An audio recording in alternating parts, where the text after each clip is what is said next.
بسم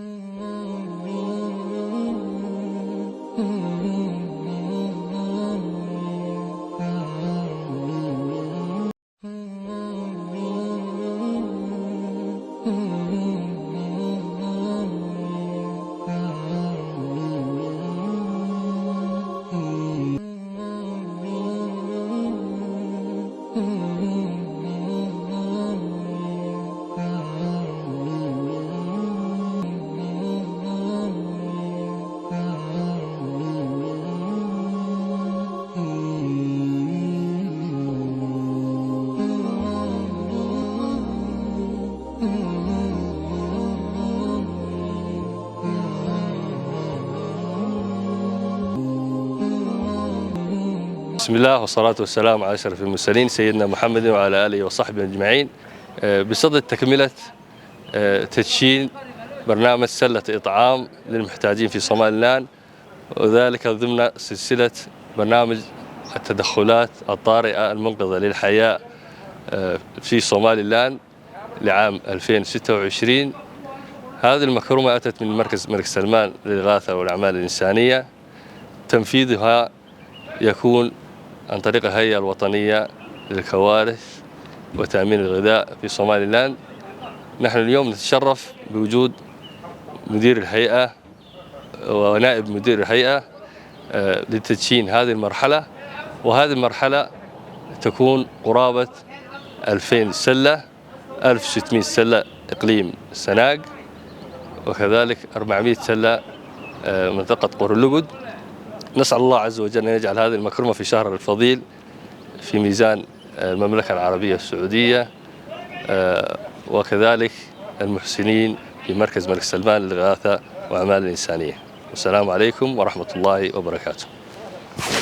waxaan maanta halkan ku daafuraynaa deeq raashin oo naga soo gaadhay المملكة العربية السعودية 2,000 oo siladood oo raashin ah oo loogu talagalay 1,600 oo kamid gobolka Sanaag, 400 degmada Qorlugud. bisha Ramadaan insha Allah qoradaas macaawinada soo bixisayna waa u duceynaynaa dadkan waxaan leenahay deedikan Ilaahay idinku anfaco. waxaan halkan maanta xarunta hay'adda diyaargarowga aafooyinka iyo kaydka raashinka ee qaranka waxaan ku daafuraynaa raashin ay soo bixiyaan had iyo jeer King Salman Foundation Saudi Arabia laga keeno. maanta 1,600 oo qoys oo haddii beedkeeda loo qaybin doono gobolka Sanaag iyo 400 oo Qorlugud ah ayaan halkan ku daafuraynaa. إن شاء الله تعالى dadka masaakiinta ee abaaraysan ee sooman Ilaahay khayrkooda ayuu siin doonaa inta maanta ay ku afuraan oo ay raashin ka dhigtaan.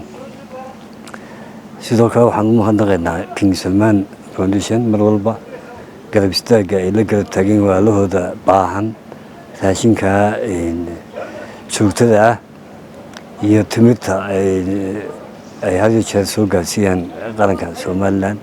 waa ugu mahadnaqaynaa. Ilaahay waxaan ka rajaynaynaa in abaarahan Ilaahay naga soo jebiyo. abaartu way nagu baahday, wadanka oo dhan bay ku baahday.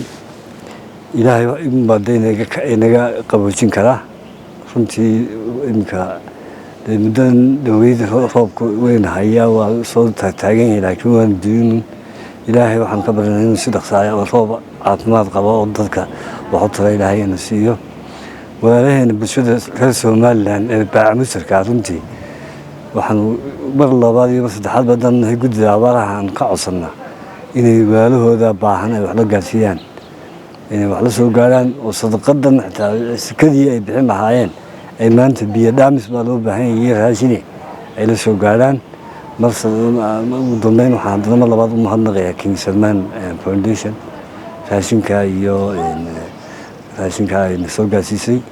kolay gobolada waxay gaari doonaan haddii Ilaahay Sabtida ama Axadda haddii Ilaahay ugu dambeyn way soo gaari doontaa. waa in badanna way sugayeen, iyagana waxaan leenahay u samra. waxaan idinku maalidiin maqan yahay wixii idin sheegaa wax idin soo socdoon haddii Ilaahay. Assalaamu calaykum waraxmatullaahi wabarakaatuh.